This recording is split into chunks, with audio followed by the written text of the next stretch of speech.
humble opinion, because I was corrected the other day when I said, in my humble opinion. Listen, my opinions and my sort of thoughts on things comes from a good place, so be mindful of that, all right? But anyhow, there are two ways to eat blood pudding or blood pudding, however you call it, yeah?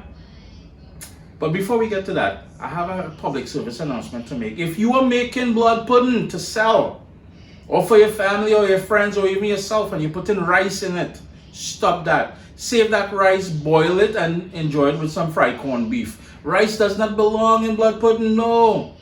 But anyhow, there are two ways to eat blood pudding. One, fresh, as soon as you eat it, sliced up with hot pepper sauce. And the second way, as in my case, I'm about to show you, in a sandwich, with a G, sandwich. And that is, you're gonna refry it with onion and peppers and stuff like that. Slap it on a bread, boom. That's the easiest and the best way to reheat blood pudding. The microwave, keep that out of the, no. So here we go, I got that blood pudding, courtesy of my nephew. He went out to Scarborough out in Toronto out there, and there's a spot he usually gets it from. And this is beautiful blood pudding, or blood pudding as we say. And you can see the specks, I don't know if it picks it up on the camera now, but you can see the specks of the herbs and everything else inside there. And while this one is decent, it isn't the best, because sometimes I find the person who makes this one, they go a little bit too heavy with the bread. And I know earlier I spoke about the rice. I am not a fan of rice, is basically what I was trying to say. So if I offended anyone on the culture about making blood pudding with rice, I accept my apologies, because it wasn't meant to be anything like that. I just think rice doesn't work. And speaking about that, I first moved to Canada about 30 years ago. Yeah, your boy see blood pudding, nice big thick, oh gosh. I'm like, yeah, because back then you wasn't getting anything from home basically, right? Turned out to be British, the British style blood pudding. And I'm telling you, all I need to stop, please, Britain, England, all I need to stop. That thing is the most dry corn husks kinda. Oh my god, the thing needs some lotion in it or something, boy. To this day, I'm still PTSD over that experience now. Anyhow, blood pudding.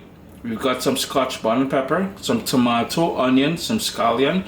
I have my pot heating with some vegetable oil. If you want to add some herbs in here, you can add some herbs, but a good blood pudding would already have some herbs in there. What I'm going to do is cut this up into maybe 1/2 inch pieces or so. It could go maybe 3/4 inch pieces, and that's what we're gonna the only sort of work we have left.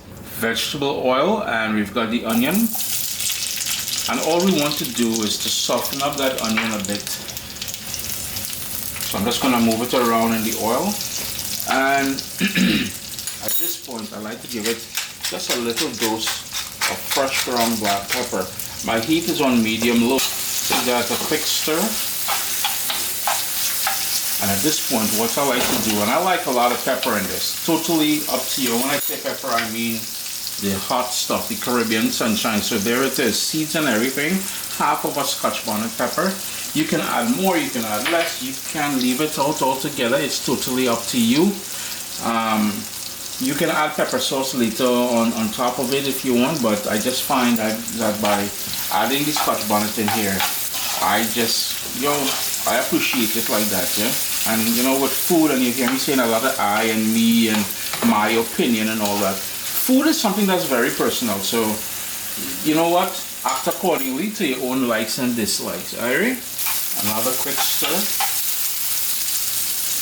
And what I wanted to show you all, I cut it up into the pieces that I want, but if you look closely in there, you can see all that herbs and everything else that's properly seasoned blood pudding. And you notice the texture? Not that hard, dry. Yo man, you got to appreciate a good pudding, yeah?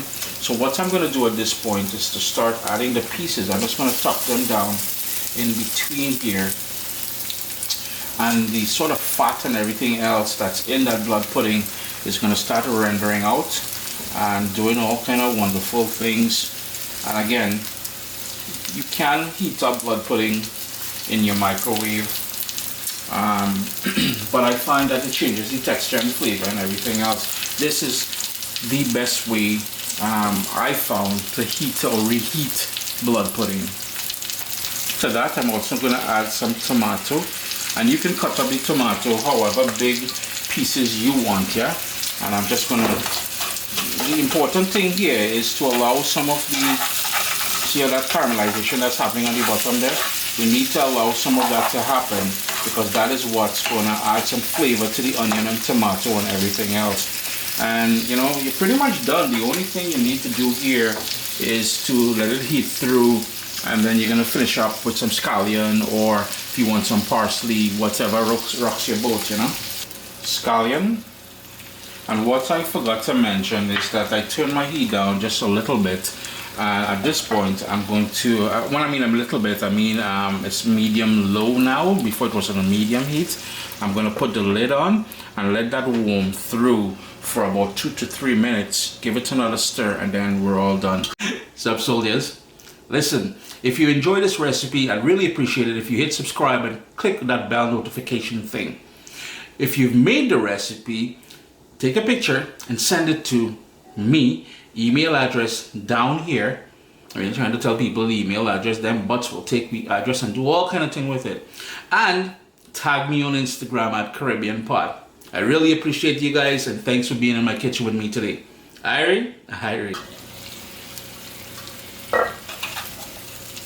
Chris here, CaribbeanPot.com. Always a pleasure having you all in the kitchen with me. My take on reheating blood pudding, Caribbean style, Trinbagonian style blood pudding.